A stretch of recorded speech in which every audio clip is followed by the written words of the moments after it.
Good morning. हम आज बात करेंगे एक Punjab and Haryana high court के लैंडमार्क जजमेंट से रिलेटेड, जिसमें सुप्रीम कोर्ट में एक बार फिर से चर्चा की गई।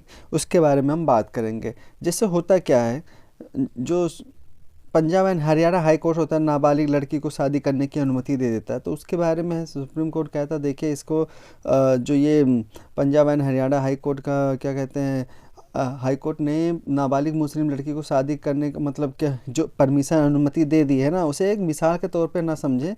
इसके बारे में सुप्रीम कोर्ट कहता क्या है, ठीक है।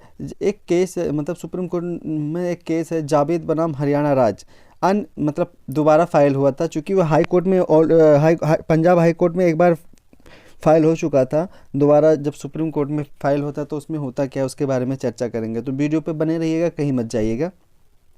देखिए बहुत ही इंटरेस्टिंग होने वाली है। जावेद बनाम हरियाणा राज अन्य मामले में Punjab and Haryana high court के फैसले को मिसाल के तौर पर न लें, ऐसा सुप्रीम कोर्ट ने कहा। हाई कोर्ट ने अपने फैसले में कहा कि पाइवॉरिटी प्राप्त कर चुकी 15 साल की मुस्लिम लड़की पर्सनल लॉ के तहत शादी कर सकती है। चीफ जस्टिस DY चंद्रचूड़ और जस्टिस PS नरसिम्हा की पीठ ने राष्ट्रीय बाल अधिकार संरक्षण आयोग द्वारा दायर एक विशेष अनुमति याचिका में नोटिस जारी करते हुए अंतरिम आदेश पारित किया। हाई कोर्ट के फैसले को इस आधार पर चुनौती दी गई थी कि यह यौन अपराध से बच्चों के संरक्षण अधिनियम के खिलाफ है, जो यौन सहमति के लिए 18 वर्ष की आयु निर्धारित करता है। भारत के सॉलिसिटर जनरल तुषार मेहता ने NCPCR, ये बाल संरक्षण आयोग है, की ओर से पेश हुए, जो पॉक्सो के तहत अपराध के बचाव के लिए पर्सनल लॉ का उपयोग करने के बारे में चिंता व्यक्त की गई। जी देखिए, जो पॉक्सो अधिनियम होता है, मैं सबसे पहले तो आप लोगों को ये बता देना चाहता हूँ, जो NCPCR है जो ना, वो नेशनल चिल्ड्रन प्रोटेक्शन वो आयोग है, ठीक है। भारत सरकार की वेबसाइट होती है। यहाँ पर जो छोटे बच्चों के साथ सेक्सुअल हैरेसमेंट होता है तो वहाँ पे भी कंप्लेन कर सकते हैं। अगर आप पुलिस के पास नहीं जा सकते हैं तो वहाँ पे भी बच्चों को सुरक्षा से लेकर वहाँ पे आप कंप्लेन कर सकते हैं। तो वो मैं अपने लास्ट वीडियो में बता चुका हूँ कि इस वीडियो में मतलब वहाँ पे अगर कैसे कंप्लेन करना है, ठीक है, तो वो आप वहाँ पे वीडियो पूरा देख सकते हैं। आइए आगे बढ़ते हैं। तो चूँकि देखिए जो पॉक्सो अधिनियम कहता है वो 18 साल से कम उम्र के जो बच्चे होते हैं, अगर वो उनके साथ में कोई सेक्सुअल हैरेसमेंट होता है तो वहाँ पे कंप्लेन कर चुके। अब चूँकि जो मुस्लिम पर्सनल लॉ है उसमें बोला जाता है कि 15 साल की लड़की क्या कहते हैं शादी कर सकती है। और चूँकि अब अगर उनके साथ कोई अपराध होता तो जो ये मुस्लिम पर्सनल लॉ है, कहीं ना कहीं अगर देखा जाए तो जो पॉक्सो अधिनियम है ना, उसको कहीं ना कहीं से वायलेट करता है, आपस में टकराते हैं।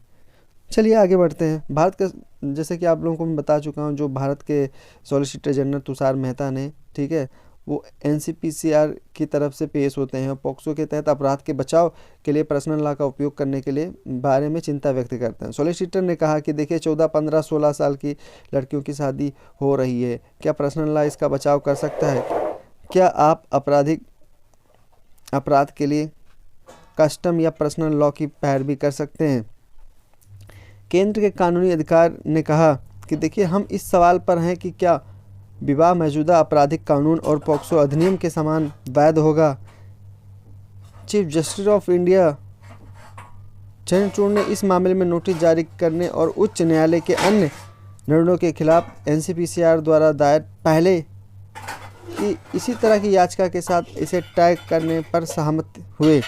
उन्होंने समान विचार रखे कि देखिए SG ने बेंच से फिलहाल हाई कोर्ट के फैसले पर रोक लगाने का अनुरोध किया। हालांकि CJI चंद्रचूड़ ने कहा कि यदि निर्णय पर रोक लगा दी जाती है तो लड़की को उसकी इच्छा के विरुद्ध उसके माता पिता के पास वापस भेजा जा सकता है।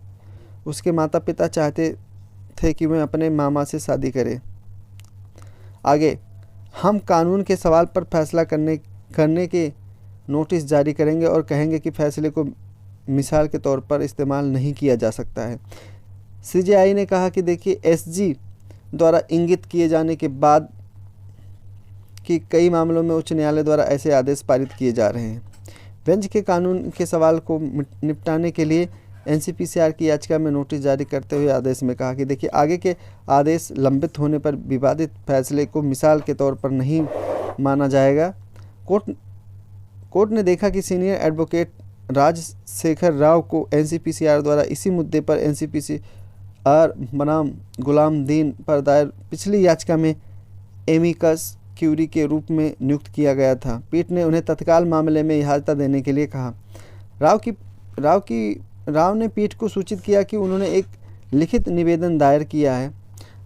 आपको बता दें कि केरल हाई कोर्ट हाल के एक फैसले में कहा था कि मुस्लिम पर्सनल लॉ के अनुसार शादी को पॉक्सो अधिनियम से बाहर नहीं रखा गया है, और अगर इस तरह की शादी में एक से एक पक्ष नाबालिग हैं तो व्यक्तिगत कानून के तहत विवाह की वैधता की परवाह किए बिना पॉक्सो के तहत आपराधिक अपराध का गठन होगा। केस का नाम है राष्ट्रीय बाल अधिकार संरक्षण आयोग एनसीपीसीआर बनाम जावेद अन्य।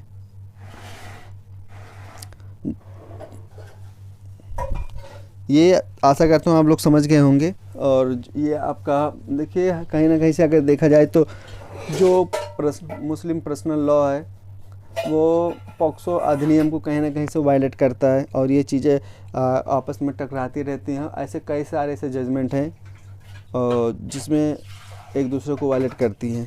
तो आशा करता हूँ आप लोग समझ गए होंगे। फिर मिलेंगे नई वीडियो के साथ। जय हिंद।